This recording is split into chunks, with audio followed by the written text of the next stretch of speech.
Mr. Nisha. Miss Nisha? I don't know, but not enough guys, new men. There shouldn't the be new map men. is Antiga Shipyard. The matchup is Terran versus Protoss. And in the top left-hand corner, we have the red Terran killing sprees. KsChacal showing resilience in game 1, losing game number 2, and his opponent in the bottom right-hand corner giving a shout-out to Evil Genius, the blue Protoss. KsSoultouch. Soultouch. Where's the RC? You need RC at the end. Oh, RC. I was watching Huck's stream the other day, and this guy came on, and it was like EG, let's just say it was mainland song RC. And then he was like, good luck, have fun. And Huck's like, who the hell are you? And he's like, don't worry, it's fake, bro. So lots of people supporting the EG. Lots of people support EG, and you should as well. And you should support Huck too. Don't badmouth him, guys. Yeah, community, pull together. We need to grow esports, not yell at people and make fun of them. Like yelling he's such a top tier player. Yeah.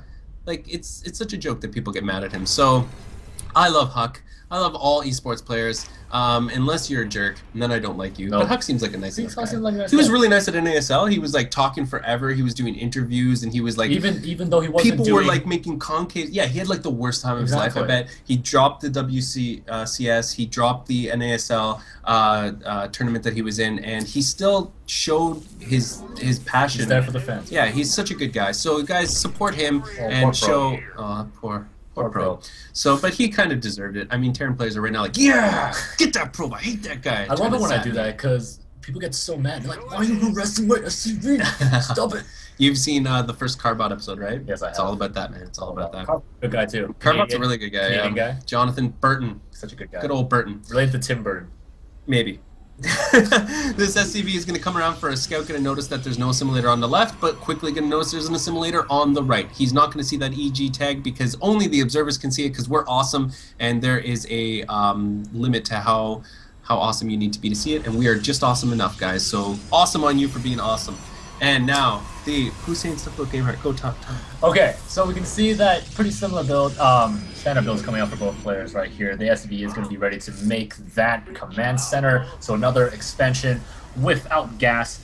With our Protoss player here, same thing, going to be getting his cyber core down, and then probably dropping an expansion. First Marine already out, going to be standing at the front of the ramp, just to prevent any sort of another probe scout coming up, maybe dropping a sneaky pylon, but I don't think it's going to happen.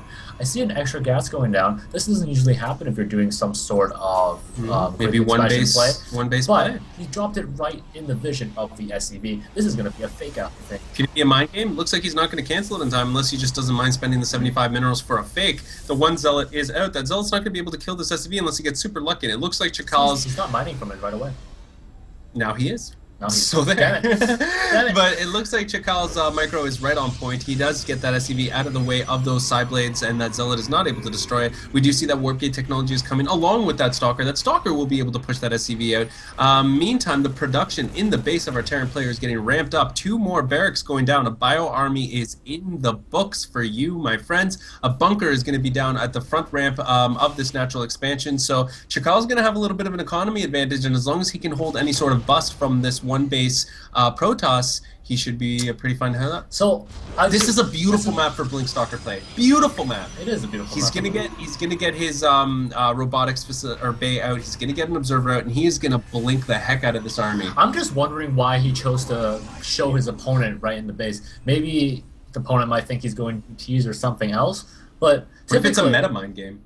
Whoa. He's like, I'm going to do this. You're going to think I'm doing this, but then you're going to say, no, he's too good for that. And then I'm going to do that. It's going to mess with you think it's DTs? I don't think so. I think it's going to be Blink. I think you're right. I know Blink is very popular on this map. DTs are very strong against Terran, so it could be either or. Really, there's no way to know because this is the same tech path. There's no deviation. You get that building, you either get tech now, tech to Blink, and there it is. Blink is on its way. A clairvoyant named Jovian did tell you first. So you heard it here first, guys. Go tweet that. So the Zealot and the Stalker actually come into the base, and now they're just left to not be microed at all. Nice and the Stalker, unfortunately the Protoss army was just left for dead. But he does get a scout. He knows that the expansion's there. He knows he's dealing with the 2 base Terran. So he himself is actually expanding as well as getting the blink. So interesting move. He will have to spend a little money on economy to make sure that this pays off for him. But he's also going to want to make sure that this blink time. Oh, did he cancel his blink? Because it's no longer in production. He did cancel it.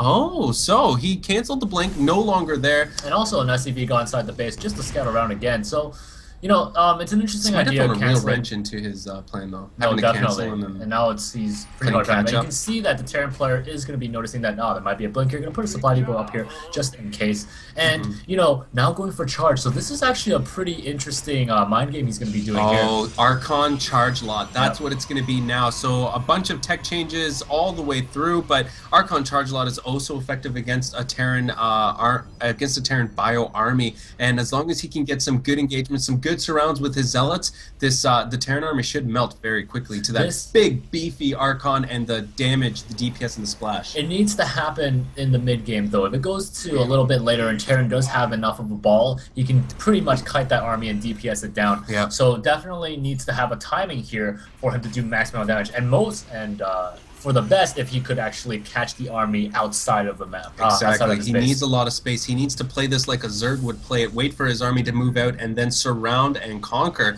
But this proves to be a very exciting game for you, the fans, because this is one of those awesome types of battles that is a little more unique than just the medevac drops that you typically see and then the game ending around 10 or 15. For sure. Although we do see storm beam resistance, this might just be a precaution for later on. Exactly, right? To have it, I mean, if you do have energy for your Templar, you're not going to make Archon straight away. If you do have the energy, a storm can definitely change a fight. Yep, storm is a very powerful tool. I know Terran's always QQ about that skill, and a powerful skill it is. So production continuing to ramp up for our Protoss player.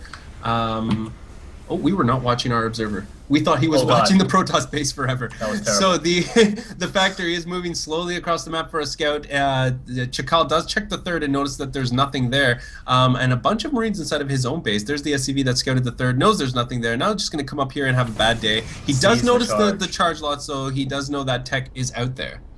Looking at the base right now, we can see that there's not a lot of gas being mined from the natural of the Protoss, and here comes the Terran army going to be pushing out. Knows that charge is complete though, so just going to be brave anyways, but he doesn't see much of an army at the front.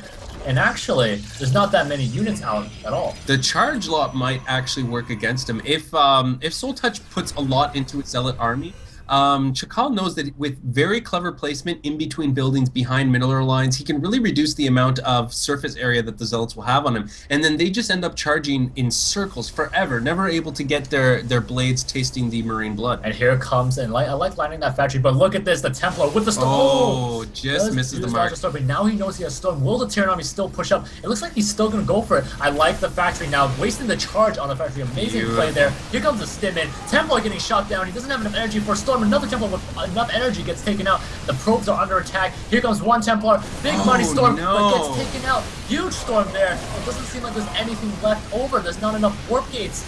And that's about it. Another storm comes down, but with the healing of these medevacs, it may not matter. These units are doing devastating damage to the economy. You can see the worker count difference. It's 40 for our Terran, 23 for our Protoss. You can see at the top. And Soultouch, unfortunately, knows when he's beat. I cannot speak French, but I can speak GG, and that's what Soultouch said. So KsChacal moves on.